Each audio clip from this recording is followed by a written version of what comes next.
জিও সম্বৰ্ধনা জনাইছে আমাৰ বিদ্যালয়ৰ শিক্ষাৰ্থী মহোদয়ে দশম শ্ৰেণী বুলি ক'লে আহি যায় টিউশ্যন বুলি এটা কথা মন পুতি পঢ়িলোঁ আৰু এই ফলাফল লাভ কৰিবলৈ সক্ষম নমস্কাৰ মই নতুন এটা ভিডিঅ'লৈ আপোনালোকক স্বাগতম জনাইছোঁ আজি হৈছে 5 জুন বিশ্ব পৰিৱেশ দিৱস অধ্যয়ন একাডেমীত এবাৰ হাইস্কুল শিক্ষান্ত পৰীক্ষাত ভাল ফলাফল কৰা শিক্ষাৰ্থীসকলক সম্বৰ্ধনা জনাব আৰু আমাৰ তন্ময়কো তালৈ নিমন্ত্ৰণ কৰিছে এতিয়া আমি ওলাই মেলি সাজু হৈছোঁ মই ৰেডি আৰু তন্ময়ো ৰেডি হৈ আছে তন্ময় আহা আৰু এইফালে তন্ময় ওলাই মেলি ৰেডি এনে বলক অধ্যয়ন একাডেমীলৈ যাওঁ সকলোখিনি আপোনালোকক দেখুৱাম চাই থাকিব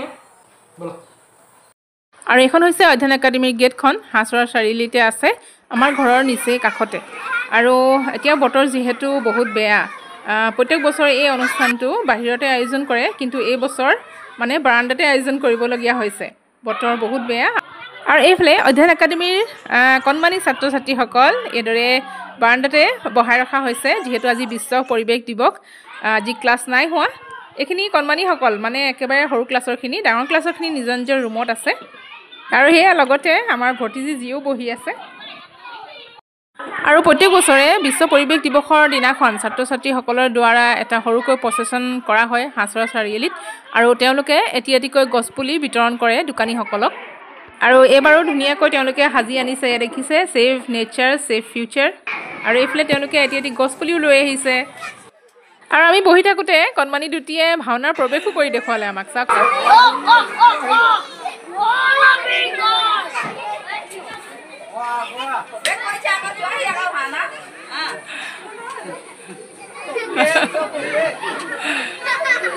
বঢ়িয়া বঢ়িয়া আৰু বিশ্ব পৰিৱেশ দিৱসৰ দিনাখন এটা ধুনীয়া দৃশ্য দেখিলোঁ আৰু আপোনালোককো দেখুৱাই দিওঁ বুলি ভাবিছোঁ এয়া চাওকচোন স্কুলৰ বাৰাণ্ডাতে এটা চৰায়ে খুব ধুনীয়াকৈ এটা বাঁহ সাজি থৈছে আৰু চৰাইজনী বহিও আছে ভয়ো কৰা নাই সকলোলৈ সুপ্ৰভাত আজি আমাৰ কাৰ্যসূচী আৰম্ভ কৰিবলৈ আগবাঢ়িছোঁ প্ৰথমতে আমন্ত্ৰিত অতিথিসকললৈ আমাৰ ফালৰ পৰা অশেষ অভিনন্দন আৰু আমাৰ প্ৰিন্সিপাল ছাৰলৈ আমাৰ ফালৰ পৰা অশেষ অভিনন্দন লগতে আমাৰ সমূহ শিক্ষক শিক্ষয়িত্ৰী তথা আমাৰ অতিকৈ মৰমৰ ছাত্ৰ ছাত্ৰীসকললৈ আমাৰ ফালৰ পৰা অশেষ মৰম আৰু শুভেচ্ছা জনাইছোঁ আজি 5 জুন অৰ্থাৎ বিশ্ব পৰিৱেশ দিৱস আজি সমগ্ৰ বিশ্বতে বিশ্ব পৰিৱেশ দিৱস অৰ্থাৎ ৱৰ্ল্ড এনভাইৰনমেণ্ট ডে পালন কৰা হয় অৰ্থাৎ এটা সাধাৰণ ভাষাত ক'বলৈ গ'লে আমি পৰিৱেশক ভাল পাব লাগিব আৰু তেতিয়াহে আমাক পৰিৱেশে ভাল পাব সেয়েহে আমি কি কৰিব লাগিব গছ গছনি ৰুব লাগিব হয়নে নহয় ঠিক আছে আৰু সেই পবিত্ৰ দিনতে আজি ইয়াৰ লগতে সংগতি ৰাখি আমাৰ অঞ্চলৰ এইবাৰ হাইস্কুল শিক্ষান্ত পৰীক্ষাত সুখ্যাতিৰে উত্তীৰ্ণ হোৱা কেইজনমান ছাত্ৰ ছাত্ৰীক আমি আমন্ত্ৰণ কৰি আনিছিলোঁ আমাৰ মাজলৈ ইয়াৰ এটাই কাৰণ হৈছে তেওঁলোকে সুখ্যাতিৰে উত্তীৰ্ণ হৈ তোমালোকক এটা আদৰ্শ হিচাপে আজি আদৰ্শ হ'ব তোমালোকৰ আদৰ্শ হ'ব আৰু তেওঁলোকেও তোমালোকৰ আগত দুই এষাৰ ক'ব যে তেওঁলোকে কেনেদৰে পঢ়িছিল আৰু তেওঁলোকৰ ভৱিষ্যত পৰিকল্পনা কি সেইসমূহ তোমালোকৰ আগত আজি উপস্থিত শিক্ষাৰ্থীসকলে তোমালোকৰ আগত অৱগত কৰিব ঠিক আছে আৰু তাৰ লগতে আমি তেওঁলোকক আমাৰ ফালৰ পৰা কিঞ্চিতমান মৰম যাচিম ধন্যবাদ আৰু ইতিমধ্যে নিমন্ত্ৰিত সম্বৰ্ধনা জনাবলগীয়া ছাত্ৰ ছাত্ৰীসকল আহি উপস্থিত হৈছেহি লগতে অভিভাৱকসকলো আহি পাইছেহি আৰু দুই এজন আহিবলগীয়া আছে তাকে অপেক্ষা কৰি থকা হৈছে তাৰপিছতে অনুষ্ঠান আৰম্ভ কৰা হ'ব আৰু প্ৰত্যেক বছৰে অধ্যয়ন একাডেমীত বিশ্ব পৰিৱেশ দিৱসৰ দিনা এটি গছপুলি ৰোপণ কৰা হয় আৰু এই বছৰো এয়া গছপুলি ৰোপণ কৰিবৰ বাবে যা যোগাৰ কৰা হৈছে আৰু এয়া স্কুলৰ শিক্ষক শিক্ষয়িত্ৰীসকলো আগবাঢ়ি গৈছে গছপুলি ৰোপণ কৰা ঠাইলৈ যোৱা কেইবছৰ স্কুলৰ বাউণ্ডেৰীত ডাঙৰ ডাঙৰ গছপুলি ৰোপণ কৰা হৈছিলে ইতিমধ্যে ডাঙৰো হৈছে আৰু এইবাৰ হেতু কাৰণে সৰু পুলি এটা ৰুব বিচাৰিছে মানে এটি শেৱালি ফুলৰ পুলি এয়া ৰোপণ কৰিছে ডাইৰেক্টৰ ছাৰ আৰু প্ৰিন্সিপাল ছাৰে।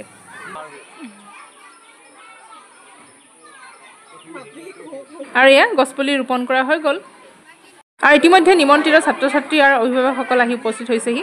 বিশ্ব পৰিৱেশ দিৱসৰ লগত সংগতি ৰাখি আমি প্ৰতি বছৰে এই অঞ্চলৰ যিসকল ছাত্ৰ ছাত্ৰীয়ে ডিষ্টিংশ্যন তথা ষ্টাৰ হাইস্কুল শিক্ষান্ত পৰীক্ষাত নম্বৰ পাইছে সেইসকলক আমি আমাৰ তৰফৰ কিঞ্চিত আমি সম্বৰ্ধনা জনাব বিচাৰিছোঁ। আমাৰ এইবাৰ 7জন ছাত্ৰ ছাত্ৰীয়ে সম্বৰ্ধিত হ'বলৈ সক্ষম হৈছে। অভিযান গগৈ 89.4% পাইছে, শাশ্বত ফুকন 89%, তন্ময় বৰুৱা 86%, সুমনপ্ৰীত গগৈ 85%, দেৱাংকুৰ ফুকন 83%, সৃষ্টিপ্ৰিয়া ফুকন 82%, আৰু পাৰ্চী গগৈ 75.33%। আজি যিটো দিন বিশ্ব পৰিৱেশ দিৱস, ছাত্ৰ ছাত্ৰীসকলে গছপুলি আনিছে। আমাৰ সম্বৰ্ধিত ছাত্ৰ ছাত্ৰীসকল এইটো গছপুলি প্ৰদান কৰিব। আৰু গছ থাকিলে মানুহ থাকিব। এক বৃক্ষ দশপুত্ৰ হ'ব। গতিকে এজোপা গছে যিখিনি কাম কৰিব 10 পুত্ৰ সমান কাম কৰিব বুলি কোৱা আছে। আৰু গছ গছনিৰ অবিহনে আমাৰ জীৱ জগত বাচি থকাটো সম্ভৱ নহয়। গতিকে চৰকাৰেও এইখন বৃক্ষৰোপণৰ যথেষ্ট আঁচনি লৈছে।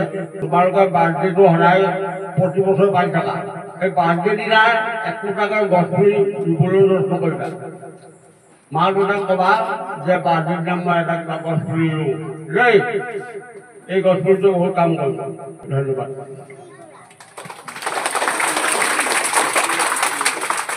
আজি বিশেষভাৱে আমন্ত্ৰিত সদ্য ঘোষিত হাইস্কুল শিক্ষান্ত পৰীক্ষাত পৰীক্ষাৰ্থীৰে উত্তীৰ্ণ হোৱা কৃতি শিক্ষাৰ্থীসকল সকলোকে আজি এই বিশেষ দিনটোৰ আন্তৰিক শুভকামনা জনাইছোঁ।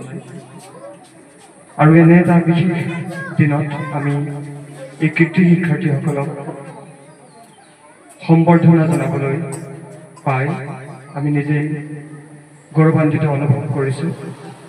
আজি ভাল লাগিছে তেওঁলোক আমাৰ মাজত আছে আৰু আমি বিশেষভাৱে তেওঁলোকক আমন্ত্ৰিত কৰি আনিছোঁ। আৰু এইবাৰ আমি তেওঁলোকক সম্বৰ্ধনা জ্ঞাপন কৰিবৰ বাবে আগবাঢ়িছোঁ। আৰু আমি প্ৰথমে প্ৰাচী গগৈ আমি মঞ্চলৈ আমন্ত্ৰণ জনাইছোঁ। আৰু তেওঁ 75.33% নম্বৰেৰে উত্তীৰ্ণ হৈছে হাইস্কুল শিক্ষান্ত পৰীক্ষাত। আন্তৰিক অভিনন্দন জনাইছোঁ প্ৰাচী গগৈ। আৰু সকলোৱে এটি হাত চাপৰিয়ে তেওঁক সম্বৰ্ধিত কৰিব লাগে।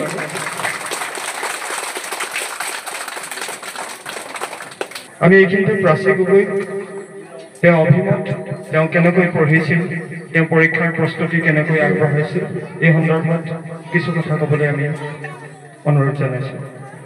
ধন্যবাদ। পোনপ্ৰথমে মই সকলোৰে ধন্যবাদ জ্ঞাপন কৰিছোঁ মোক এনেদৰে অভিনন্দন জনোৱাৰ বাবে। পৰীক্ষাৰ প্ৰস্তুতি বুলি ইমান ভাল নাছিল, মানে যেতিয়া মন গৈছিল তেতিয়া পঢ়িছিলোঁ। আৰু স্কুলৰ টাইমততো ইমানকৈ পঢ়া নহয়, পৰীক্ষা টাইমতে পঢ়া হয়। আৰু সেইদিনতে ভালকৈ পঢ়া হৈছিল। আৰু তেনেদৰে মই পৰীক্ষাত উত্তীৰ্ণ হ'বলৈ সক্ষম হৈছিলোঁ। আৰু 10ম শ্ৰেণী বুলি ক'লে আহি যায় টিউশ্যন বুলি এটা কথা। টিউশ্যন বুলি একো কথা নাই, যদি ক্লাছত ভালকৈ মন দিয়ে তেতিয়া টিউশ্যন নল'লেও হয়। মই টিউশ্যন লোৱা নাছিলোঁ।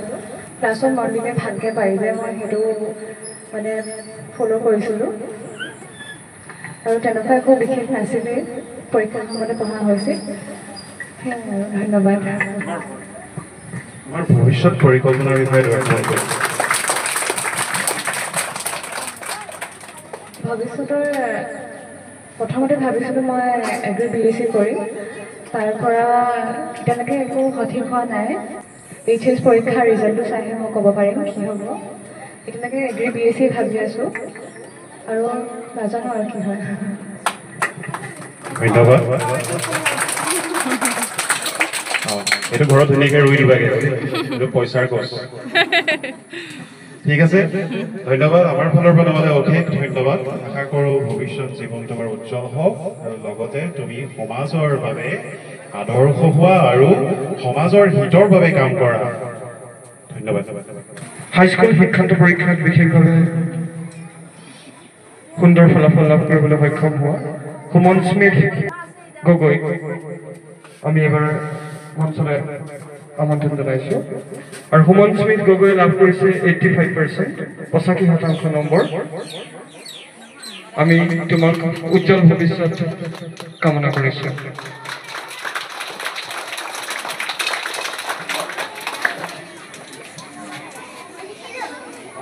আজিৰ অনুষ্ঠানত উপস্থিত থকা শিক্ষক শিক্ষয়িত্ৰীসকলক আৰু আমাৰ প্ৰিন্সিপাল ছাৰ,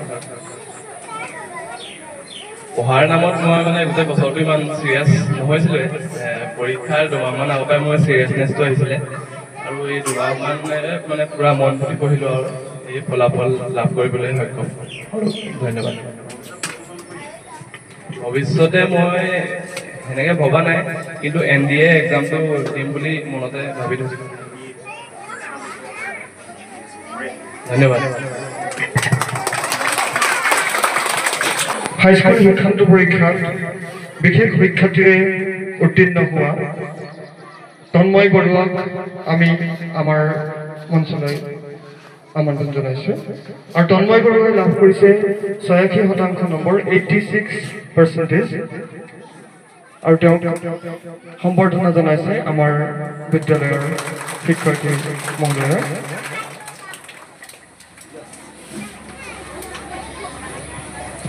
আমি তন্ময় বৰুৱাৰ উজ্জ্বল ভৱিষ্যত কামনা কৰিছোঁ। নমস্কাৰ। আজি এই অধ্যয়ন একাডেমীৰ সুন্দৰ অনুষ্ঠানটিত উপস্থিত থকা সন্মানীয় প্ৰিন্সিপাল ছাৰ, ডাইৰেক্টৰ ছাৰ, শিক্ষক শিক্ষয়িত্ৰীলৈ শ্ৰদ্ধা আৰু ভাইটি ভণ্টিসকললৈ মৰম যাচিলোঁ। মই পৰীক্ষাৰ কাৰণে ইমান মানে চিৰিয়াছ নাছিলোঁ প্ৰথমবাৰ। বছ পৰীক্ষাৰ এণ্ডৰ সময়ত মানে পূৰা চিৰিয়াছনেছটো আহি গৈছিলে, মানে প্ৰেছাৰো আহি আছিলে। বছ সময়মতে পঢ়িব লাগে আৰু ছাত্ৰ ছাত্ৰীসকলৰ উদ্দেশ্যে তোমাৰ ভৱিষ্যত পৰিকল্পনাৰ বিষয়ে অকণ কৈ দিয়া। মই ভৱিষ্যতে ছফ্টৱেৰ ইঞ্জিনিয়াৰ হ'ব বিচাৰোঁ। ঠিক আছে, তোমাৰ ভৱিষ্যত জীৱন উজ্জ্বল হওক, আমি তাৰে কামনা কৰিলোঁ আৰু লগতে সমাজৰ বাবে ভাল কাম কৰি যাবা বুলি আমি আশাবাদী। এইবাৰ আমি মঞ্চলৈ আমন্ত্ৰণ জনাইছোঁ শ্ৰীপ্ৰিয়া ফুকন। তেওঁ হাইস্কুল শিক্ষান্ত পৰীক্ষাত শিক্ষাৰ্থীৰ উত্তীৰ্ণ হ'বলৈ সক্ষম হৈছে আৰু তেখেতে লাভ কৰিছে 82% নম্বৰ, 82%। আমি শ্ৰীপ্ৰিয়া ফুকনক মঞ্চলৈ সৃষ্টিপ্ৰিয়া অনুপস্থিত, তেওঁ বিদ্যালয়লৈ গ'ল। তাৰ পৰিৱৰ্তে তেওঁ মাতৃ আহিছে। তেওঁ অভিভাৱক আহিছে।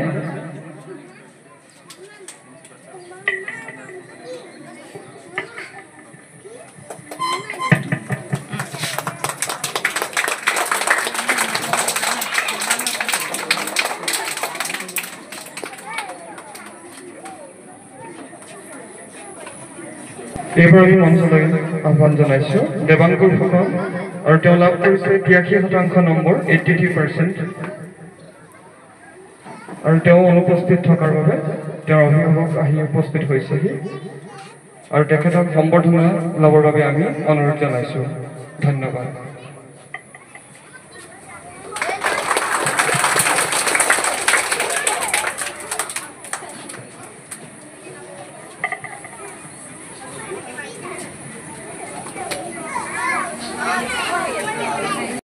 আৰু এয়া হৈছে অবিনাশ গগৈ মাতৃ। তেওঁ বৰ্তমান অনুপস্থিত, তেওঁ বিদ্যালয়লৈ গ'ল। তেওঁৰ পৰিৱৰ্তে মাক আহিছে।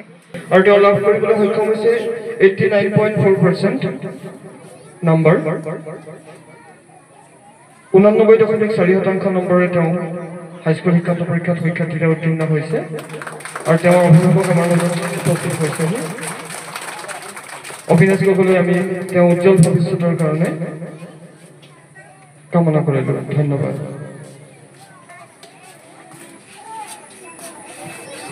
শিক্ষাৰ্থীৰে উত্তীৰ্ণ হ'বলৈ সক্ষম হোৱা আটাইকেইজন কৃতি শিক্ষাৰ্থীক আমাৰ অধ্যয়ন একাডেমীৰ তৰফৰ পৰা পুনৰবাৰ আন্তৰিক শলাগ আৰু ভৱিষ্যত উত্তৰোত্তৰ কামনা কৰিলোঁ ধন্যবাদ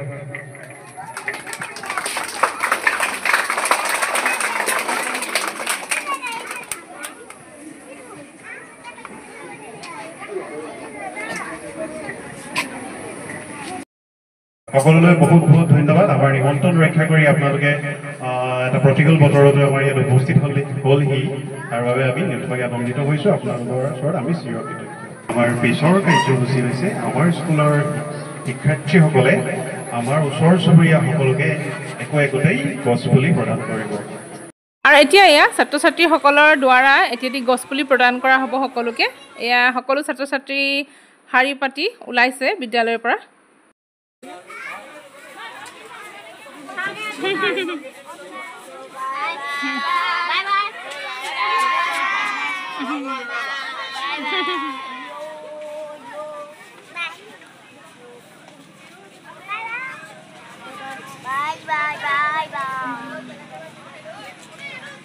Jiu.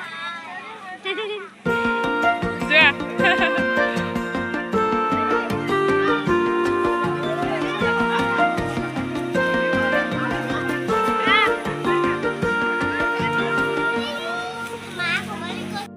चलो मिलके लेते हैं ये कसम चलो मिलके लेते हैं ये कसम एक पेड़ तुम लगाओ और एक हम ये अभियान चलाएंगे घर घर जाके हम